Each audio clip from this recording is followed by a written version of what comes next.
So, as I said this morning, today is the day. The MPs are going back to Westminster. And one of the things I heavily alluded to in my Good Morning short this morning was the fact that the Tory MPs in particular are not going to be going in, shall we say, with a lot of smiles on their faces. Indeed, they are probably incredibly nervous about the next, especially this week and probably next, and even the coming weeks to come, because we are on, I think, a precipice of either the Tories realise that Truss is not the person that they need at this moment in time to lead the party, and that they have to get rid of her. And trust me, at this moment in time, there are many Tory MPs currently in the process of planning it out of what do we do? Do we either get rid of her, or do we try and somehow,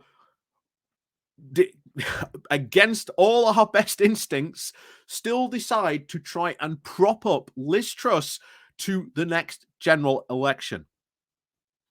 And what we are going to be doing today is we are going to be looking at three potential scenarios. The worst case scenario, the middling scenario, I suppose you could call it, or indeed the best case scenario. But as I always say with these types of sort of political sort of predictions, anything could happen. We don't know what could happen.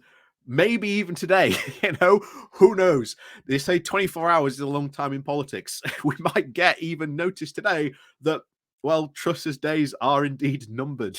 We'll have to see certainly how today goes and even how the rest of the week goes. So make no mistake that these predictions are in no way set in stone, but they are sort of based on sort of past, shall we say, things that Tory MPs have said in the past, and even what they have basically just said within the past couple of days.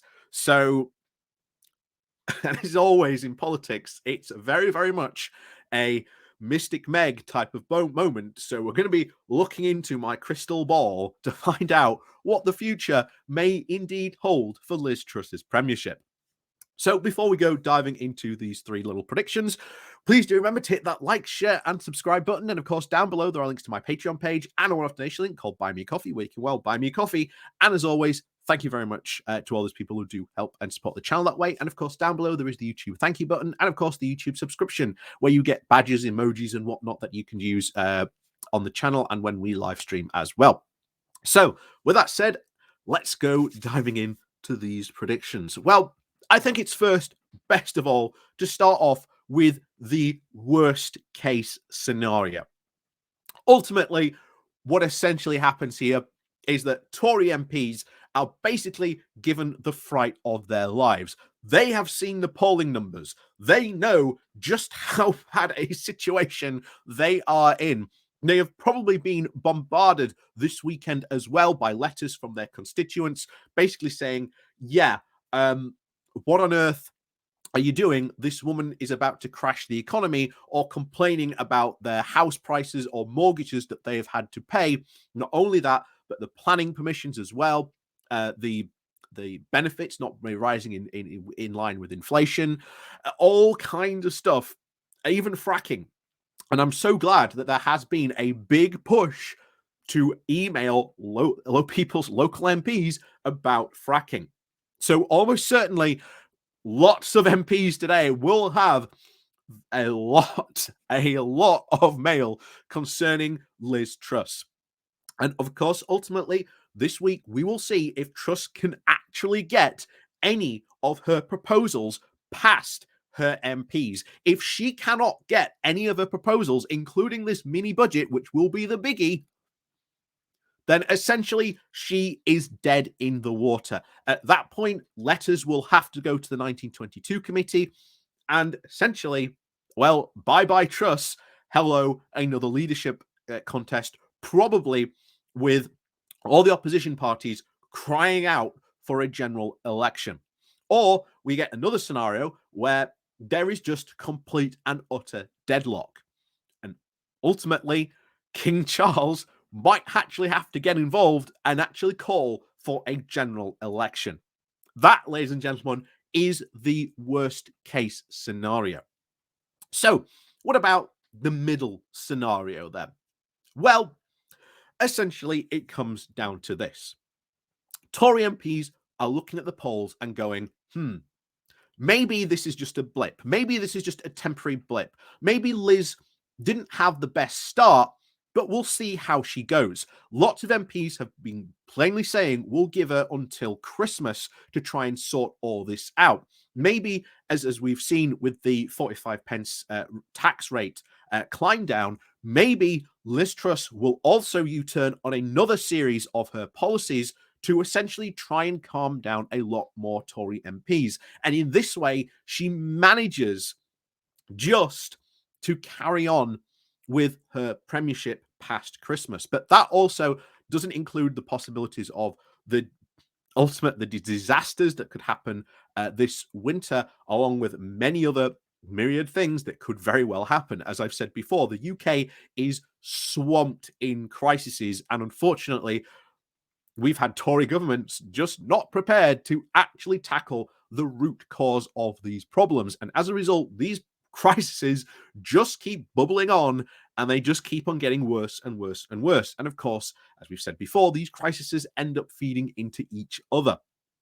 So while Liz Truss may be safe, maybe this side of the year, who knows what the future may bring into next. That, ladies and gentlemen, could be the medium scenario. But of course, now on to the best case scenario for Liz Truss. Essentially, it boils down, well, to this. Somehow, everything goes right for Liz Truss. And we've said this before, even if everything goes right, if you've ever planned for anything or anything, you know something inevitably goes wrong. But somehow, all the stars and planets align for Liz Truss, and nothing goes wrong. She, as we've heard, is filled with a momentous self-belief in herself that her plans and her ideas are right, and she continues to plow this on. And somehow she manages to achieve this mythical 2.5% growth, managing to, well, at least make a lot of unhappy Tories very sort of happy, or at least those who are grumbling less likely to sort of more grumble in public. Thus, she manages to somehow stave off any attempts to get rid of her and any potential leadership challenges. And she manages to limp on to the 2025, which she has to call a general election by then, and then manages to survive, essentially. Now, of course, all those three scenarios are very, very much predicated on the feelings of Tory MPs. So, where do I think we are at this moment in time? Where do I think we are? Well, I think currently the needle at the moment is flickering between sort of the worst case scenario and the best case scenario. Ultimately, we have seen Truss, even today, U-turn on the fact that she's going to keep benefits in line with inflation, something that she had been hinting at. Oh, I don't know whether I'm going to do this or not. I don't know. And I think she was trying to sound out how bad, or at least what reaction she would get from doing that. And ultimately today, she has U-turned on that. So we could be seeing more potential U-turns. And if she makes enough U-turns, does she make enough Tories happy to be able to support her mini budget? That is still not 100% clear if that will be the case. So, as always, we will have to certainly wait and see what happens. But trust me, this month, I think in particular, is going to be very, very interesting, especially the next couple of weeks. So, as always, thank you very much for watching. Like I say, please do remember to hit that like, share, and subscribe button. And of course, as always, thank you very much for watching, and we'll see you all next time.